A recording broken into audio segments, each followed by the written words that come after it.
1 கொரிந்தியர் 4:1. இப்படியாக எந்த மனுஷனும் எங்களை கிறிஸ்துவின் ஊழியக்காரர் என்றும் தேவனுடைய இரகசியங்களின் உக்கிரானக்காரர் என்றும் எண்ணிக்கொள்ள கடவன்.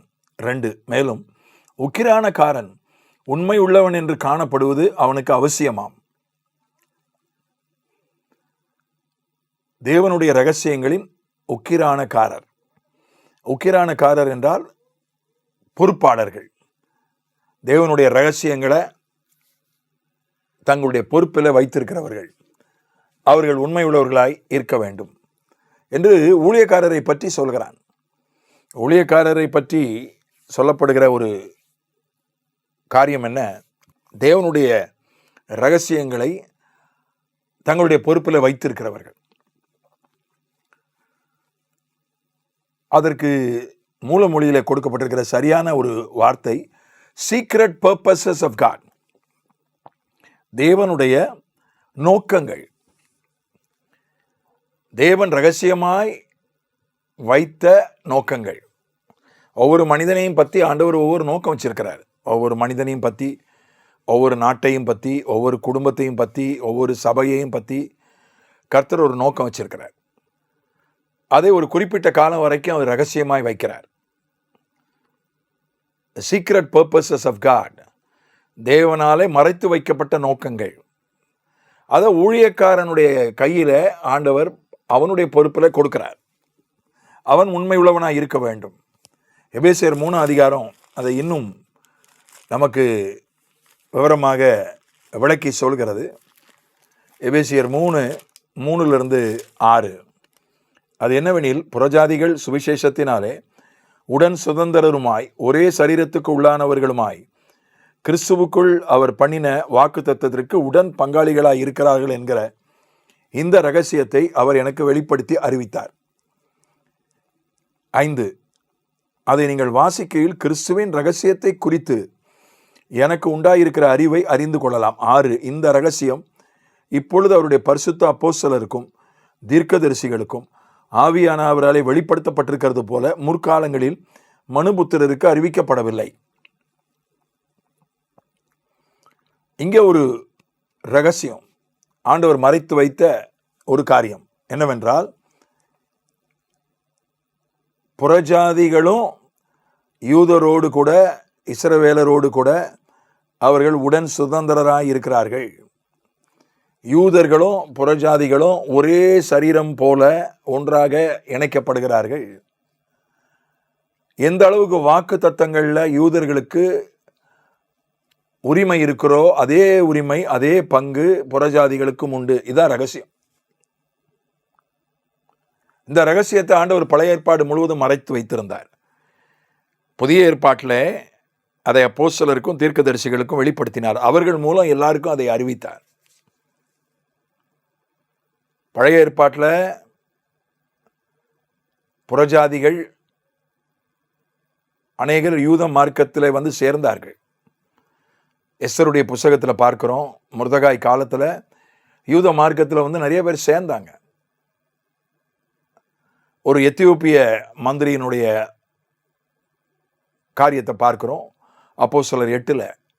அவனுக்கு இயேசுவை தெரியாது, அவன் கிறிஸ்தவன் கிடையாது, அவன் ஒரு எத்தியோப்பியன், அவன் ஒரு ஆப்பிரிக்கன், அவன் ஒரு அரபானி என்றும் வேதம் சொல்லுகிறது, ஒரு புறஜாதி.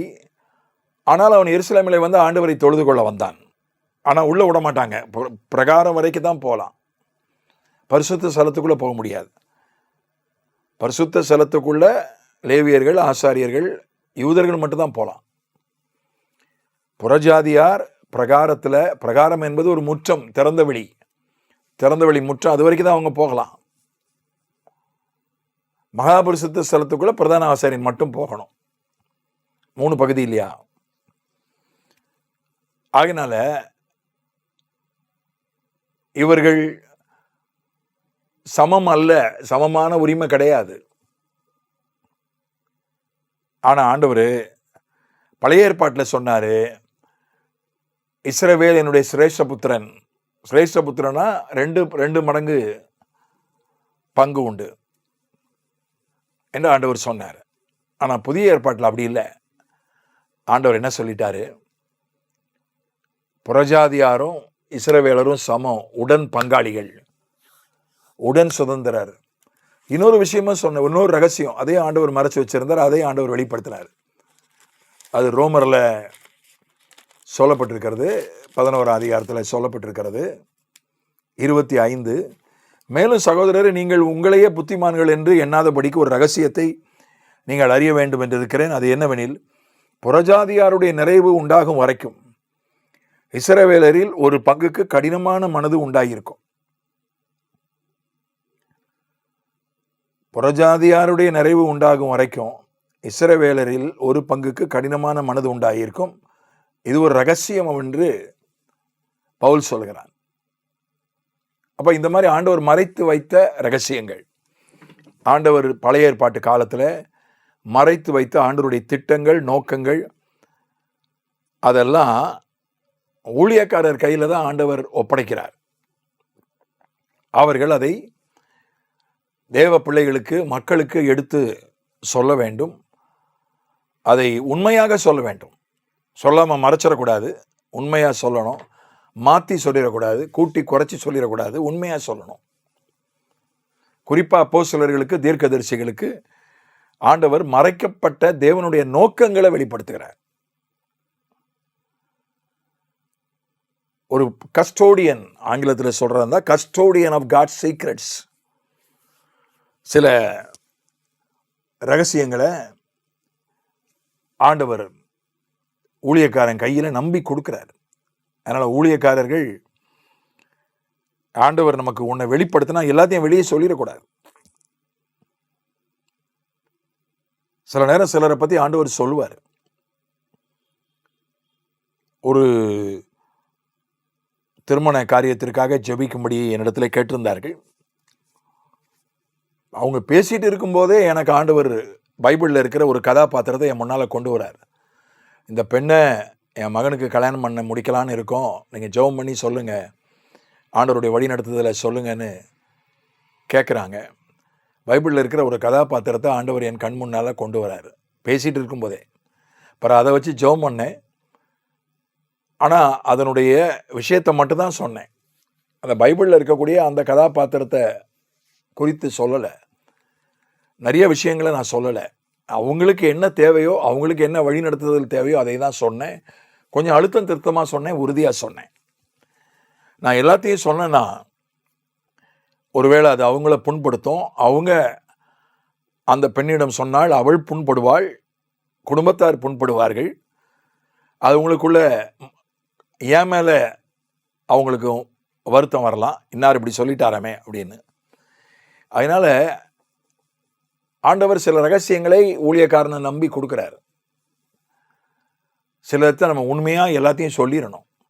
சில விஷயங்களை எதை மறைக்கணுமோ அதை மறைச்சி நமக்கு வெளிப்படுத்துவதை நம்ம ஜெபிப்பதற்காக, நாம் புரிந்து கொள்வதற்காக. எதை சொல்லணுமோ அதை மட்டும் உண்மையாக சொல்லணும். மறைப்பதிலையும் உண்மையாக இருக்கணும், சொல்லுவதிலையும் உண்மையாக இருக்கணும். அதனால் ஊழியம் செய்கிறவர்களுக்கு இப்படிப்பட்ட உண்மை தன்மையை, தேவனுடைய ரகசியங்களை பகிர்ந்து கொள்வதிலும் மறைப்பதிலும் உண்மை தன்மையை கர்த்தர் கட்டளையிடுவாராக. ஆமென்.